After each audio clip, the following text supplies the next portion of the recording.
Hello guys and welcome back to our YouTube channel.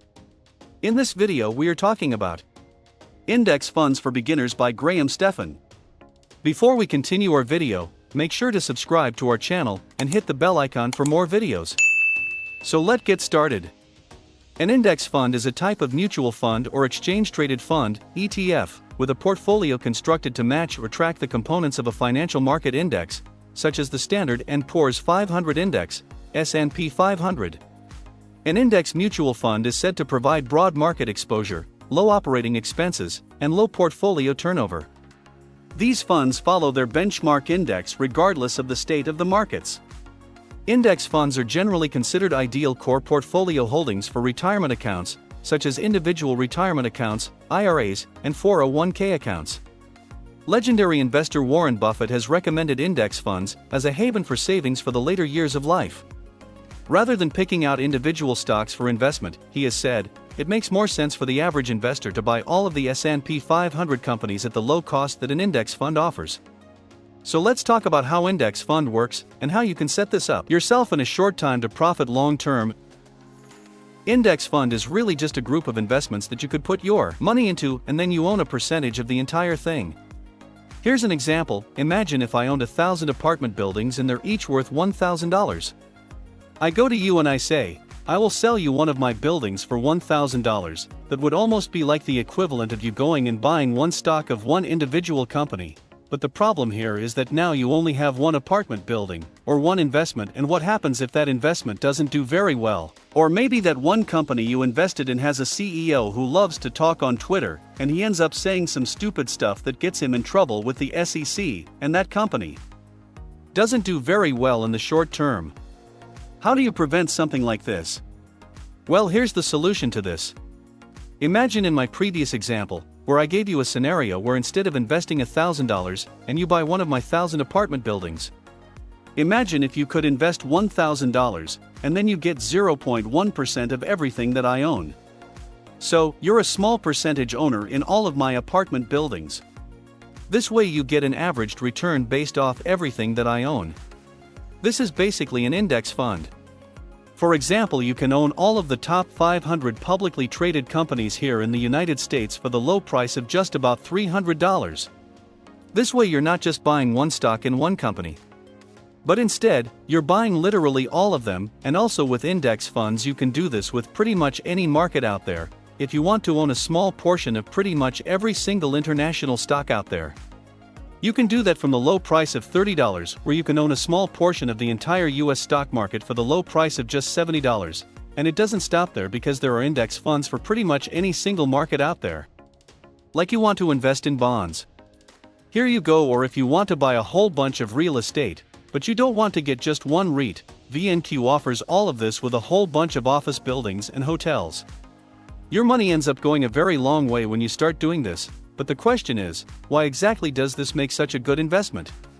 So, let's talk about the biggest advantage with index funds, is that they have very low fees. That's because these indexes are very simple to put together, and they're very simple to manage. There isn't much overhead and all of those savings get passed on to you as the investor. This is what's known as a passively managed fund. You're buying into an entire portfolio of stocks that automatically gets balanced and adjusted over time without doing any work, and paying as low as 0.03 to 0.04% annually. To do so is the total opposite of what's called a mutual fund, and this is a fund that employs professional stock pickers who buy and sell stocks over time to try to beat the market average. However, all of the additional overhead expenses associated with doing this, as well as all the fees associated with buying and selling, ultimately get passed on to you as the investor in the form of much higher fees, and all of that is without the guarantee of actually beating the market in the first place. And speaking of that, when you compare the performance between the two, both index funds and mutual funds, it's found that only 22% of actively traded funds have actually beat the market over a 10-year period. That was it, only 22% actually achieved that result. So, that means that in 78% of situations you're better off, and would have made more money just investing in an index fund over 10 years. The second advantage with doing this is that for most investors out there, they will make more money investing in an index fund than they would investing in individual stocks on their own. Several studies have shown that over 92 to 95% of portfolio managers could not outperform the market index over a 15-year period, these are people who are the experienced in their field, who have gone to expensive schools with a really deep understanding of economics and finance. Who do this full-time daily, and not even they can outperform just the market index, and those figures are so much worse for the average individual investor. A big reason for that is that many investors tend to trade emotionally and panic when the market drops, then they try to time the market, or they jump in a stock as it's going up for fear of missing out, and it's because of that usually correlates to much lower than average returns. And also, in an interview in 2017, Warren Buffett went so far as to say that attempting to pick times to buy and sell stocks is a mistake for 99% of the population. Warren Buffett even went so far as to bet a collection of hedge fund managers $1 million that they couldn't beat the market over a 10-year period and outperform an index fund. Literally, a standard Vanguard index fund outperformed the best hedge fund managers in the entire world for $1 million bet. And if the wealthiest living person right now is telling all of us to go and buy index funds, then I have a feeling that is something we should probably listen to. The third advantage of going and buying index funds is to have a huge amount of diversification. Even if you have 20 individual stocks in your stock portfolio, if one of those goes down and fails, you can end up losing a lot of money.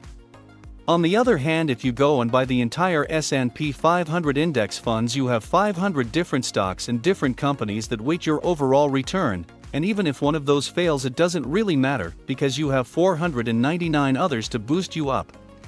This means that having a few individual companies go up or down in the markets in the short term won't really affect your overall return, because you're betting long term that the market will rise overall as a whole. And also, doing this as an investor will give you a lot more market stability, because most people can't handle the market volatility, and as soon as they see it go down, they panic and they freak out and they sell it, and then they see it going back up and they buy back in because it's going back up now, and they don't want to miss it all the money. They can't handle any sort of market volatility, so just by virtue of that, and recognizing the human tendency that we tend to freak out over the smallest things and panic and get emotional, an index fund would solve most of those issues. Hope you guys understand what the index fund is. Make sure to subscribe to our channel and hit the bell icon for more videos. Thanks for watching and have a wonderful day.